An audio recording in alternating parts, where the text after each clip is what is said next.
খবর দিনভরের শুরুতেই নজর রাখতে হচ্ছে আমিরে সক্রিয় কিন্তু হামলার ক্ষেত্রে তো নিষ্ক্রিয়। কেন এই কথা বলছি, কারণ আমরা লাগাতার এই খবর আপনাদের দেখাচ্ছি যে মায়ের চোখ দান করে সমাজকর্মী ছেলেকে জেলে যেতে হয়েছে। মায়ের ইচ্ছে পূরণ করেছিল কিন্তু সমাজকর্মী ছেলে তাকে জেলে যেতে হলো। কিন্তু যারা হামলা চালালো তার বাড়িতে তারা কোথায়? তাদের কেন এখনো পর্যন্ত ধরা গেল না? অতি সক্রিয়তা পুলিশের, যেখানে মায়ের স্বপ্ন পূরণ করেছে, যেখানে মায়ের কর্নিয়া অন্য জায়গায় অন্যের চোখে প্রতিস্থাপিত হয়ে গেছে। সোশ্যাল মিডিয়ায় যে দাবি আমরা দেখেছি, সোশ্যাল মিডিয়ায় যে পোস্ট আমরা দেখেছি, তাহলে আজ সমাজকর্মী আমির চাঁদ তাকে আদালতে পেশ করা হচ্ছে। কিন্তু পুলিশের অতি সক্রিয়তায় এই আমির চাঁদকে তো গ্রেপ্তার করা হলো, কিন্তু তার বাড়িতে যারা হামলা করলো তারা কোথায়? স্বাভাবিকভাবে প্রশ্ন উঠছে। সমীর রয়েছে আমার সঙ্গে, সমীরের কাছ থেকে জানবো। সমীর, স্বাভাবিকভাবেই প্রশ্ন উঠে আসছে, পুলিশের অতি সক্রিয়তা নিয়ে বারবার প্রশ্ন উঠেছে, কিন্তু যারা হামলা চালালো তাদের এখনো পর্যন্ত ধরা গেল না কেন? সেক্ষেত্রে অতি সক্রিয়তা কোথায় পুলিশের?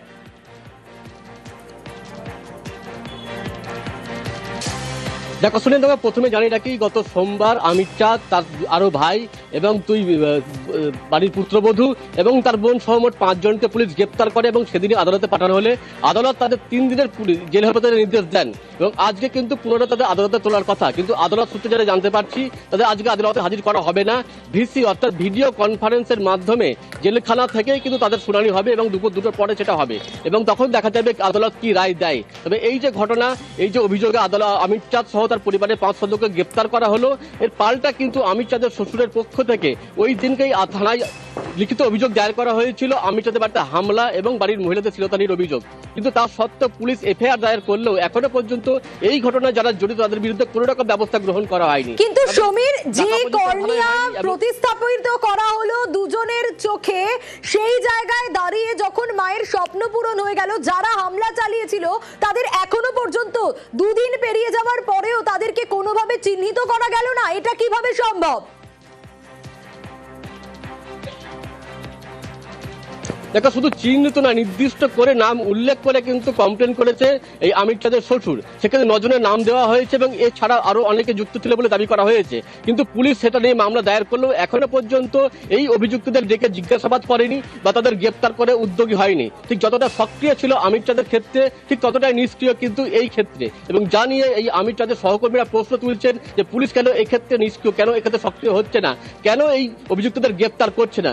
কিন্তু সমীর, চোখদানের মতো মহৎ কাজ করার পরেও জেলে যেতে হয়েছে সমাজকর্মী ছেলেকে, যেখানে পুলিশের অতি সক্রিয়তা নিয়ে প্রশ্ন হয়েছে আর পুলিশের নিষ্ক্রিয়তা নিয়েও প্রশ্ন উঠছে। তার কারণ হামলাকারীদের সবার আগে চিহ্নিত করা দরকার ছিল। সেক্ষেত্রে কোনো রকম কোনো প্রতিক্রিয়া পাচ্ছ পুলিশি মহল থেকে?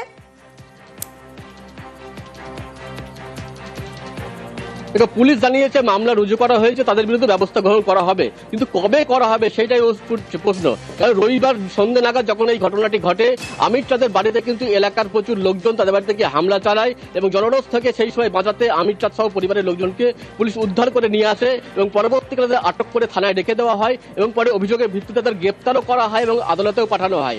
কিন্তু এই ঘটনার সমসময়ে কিন্তু এই আমির চাঁদের শ্বশুর, তার উপরে হামলা হয়েছে বা মারধর করা হয়েছে, বাড়ির মহিলাদের উপর হামলা করা হয়েছে, এই অভিযোগ দায়ের করেন এবং স্পেসিফিক 9 জনের নামে নির্দিষ্ট করে অভিযোগ দায়ের করা হয়েছে এবং এই ঘটনায় 9 জন ছাড়া আরো অনেকে উপস্থিত ছিল বলে অভিযোগ করা হয়েছে। তাদের নির্দিষ্টভাবে চিহ্নিত করে নাম উল্লেখ করে কমপ্লেন করা হলেও এখনো পর্যন্ত তাদেরকে জিজ্ঞাসাবাদ করা হয়নি বা তাদেরকে গ্রেপ্তার করা হয়নি। এইটা নিয়ে প্রশ্ন তুলছেন সমাজসেবীরা এবং এই আমির চাঁদের সহকর্মীরা। তাদের দাবি অবিলম্বে তাদেরকেও গ্রেপ্তার করতে হবে এবং এক্ষেত্রে সক্রিয় ভূমিকা পুলিশকে নিতে হবে। একেবারে সমীর, এবং কৃষ্ণনগর পুলিশের ভূমিকা নিয়েই প্রশ্ন তুলছেন অনেকেই।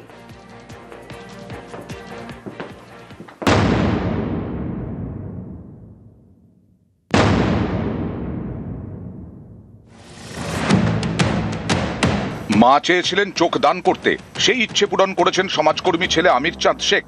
মুর্শিদাবাদ মেডিকেলে সেই কর্নিয়া প্রতিস্থাপন করা হয়েছে, পেয়েছেন 2 জন।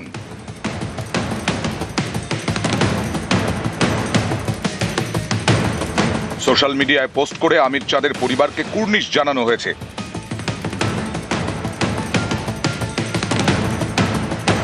মায়ের চোখ দান করেই গ্রেপ্তার হতে হয়েছে সমাজকর্মী ছেলেকে। চোখদানের মতো মহৎ কাজ ধাক্কা খেয়েছে কুসংস্কারে। চক্ষুদান তো একটা মহৎ দান। হ্যাঁ, কেউ যদি কারোর চক্ষুদানের মাধ্যমে যদি আরেকজন দেখতে পায়, সেটার মতন ভালো কাজ তো কিছু হয় না। এবার তার বিরুদ্ধে যারা কোনো পদক্ষেপ নিচ্ছে তাদের তো সেটা করা উচিত না। তো এর জন্য আমরা যারা এটার বিরুদ্ধে তাদেরকে ধিক্কার জানাচ্ছি। সব থেকে আশ্চর্যের ব্যাপারে অমিত চাঁদ শেখ যে তার মায়ের যে চক্ষু দান করেছে, সেই চক্ষুটা মুর্শিদাবাদ সরকারি মেডিকেল কলেজ তারা সেই চোখ গ্রহণ করেছে, এবং শুধু তাই নয়, তারা সেটা প্রতিস্থাপনও করেছে এবং সেই মর্মে তারা সার্টিফিকেটও দিয়ে দিয়েছে। তারপরেও মানে লজ্জায় এই সরকারি ব্যবস্থা, এই পুলিশ এবং বিচার ব্যবস্থা তাকে জেলে রাখতে পারে। কৃষ্ণনগরের সেনপুর শ্যামনগর পাড়া, এখানকার বাসিন্দা রাবেয়া বিবি, বয়স 65। তিনি 2024 সালে চোখদানের অঙ্গীকার করেন। গত রবিবার হার্ট অ্যাটাকে মারা যান রাবেয়া। মায়ের ইচ্ছে পূরণ করে চোখদান করেন সমাজকর্মী ছেলে আমির চাঁদ শেখ। অঙ্গদান করা নিয়ে স্থানীয়দের অনেকের মনেই কুসংস্কার, সেখান থেকেই বিতর্ক।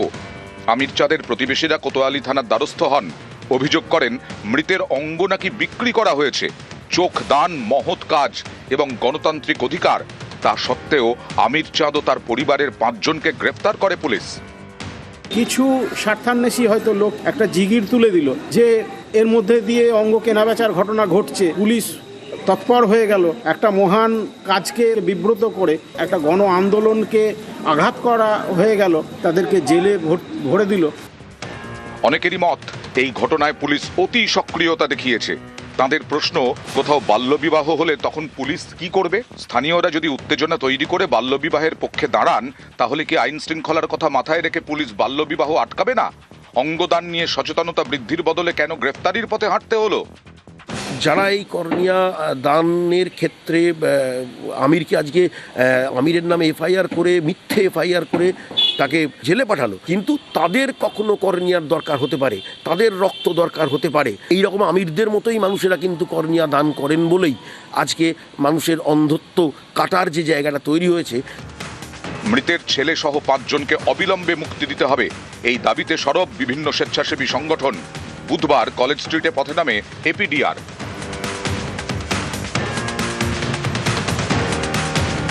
নিউজ 18 বাংলা।